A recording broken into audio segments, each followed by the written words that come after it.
Ada yang nangis-nangis minta jadi pemeran, pengakuan Intan Komalasari dan Sultan Ahyar tentang konten mandi lumpur. Yang mau dapat keseruan, join live bareng-bareng di sini guys. Intan Komalasari, pemilik akun TikTok @intan_komalasari92 menuturkan awal mula lahirnya konten-konten live mandi lumpur. Dia juga bercerita mengenai awal mula perkembangan TikTok, meraup banyak follower, hingga memproduksi konten mandi lumpur yang viral. Dilansir dari kompas.com, Intan mengungkapkan awal mulanya akun medsos itu dipegang oleh dirinya dengan konten aktivitas sehari-hari. Namun, seiring bertambahnya pengikut, sang suami Sultan Ahyar mengambil alih pengelolaan akun. Intan mengatakan ketertarikan membuat konten mandi lumpur itu muncul setelah melihat beberapa konten video mandi lumpur di TikTok yang banyak ditonton. Tidak ada tujuan lain, hanya untuk menghibur teman-teman semua ya. Diceritakannya bahwa sebelumnya Intan sudah mencoba live dengan konten yang lain, namun tidak bisa seviral konten mandi lumpur. Intan mengemukakan membuat konten mandi lumpur ini kurang dari 1 tahun, dengan sistem bagi hasil pemeran dengan akun yang dipegang suaminya untuk live TikTok. Menurutnya, isu yang berkembang di media sosial soal eksploitasi ibu-ibu atau lansia dengan konten mandi lumpur adalah hal yang tidak benar.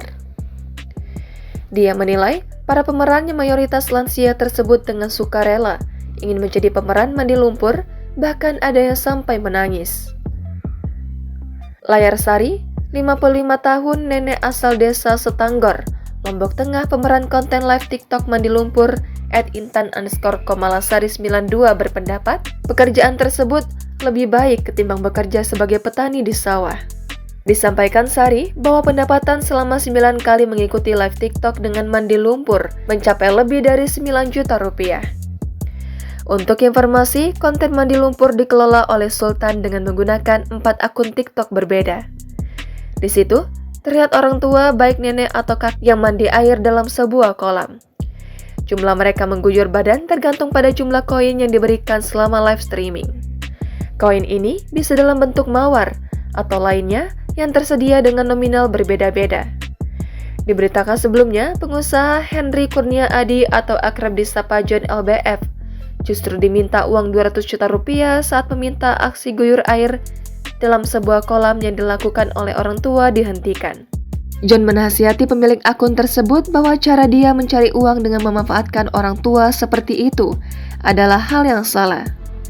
Kemudian, John menawarkan solusi bagi pemilik akun tersebut agar mau menghentikan aktivitasnya. Menanggapi video John tersebut, pemilik akun membalas dan meminta uang sebesar 200 juta rupiah agar dia dan keluarganya berhenti melakukan kegiatan tersebut di TikTok. Transfer kami 200 juta Mas John. Permintaan akun dengan nama Intan_Komalasari92 itu lantas menuai sorotan banyak netizen. Jangan lupa subscribe, share, komen, dan like ya.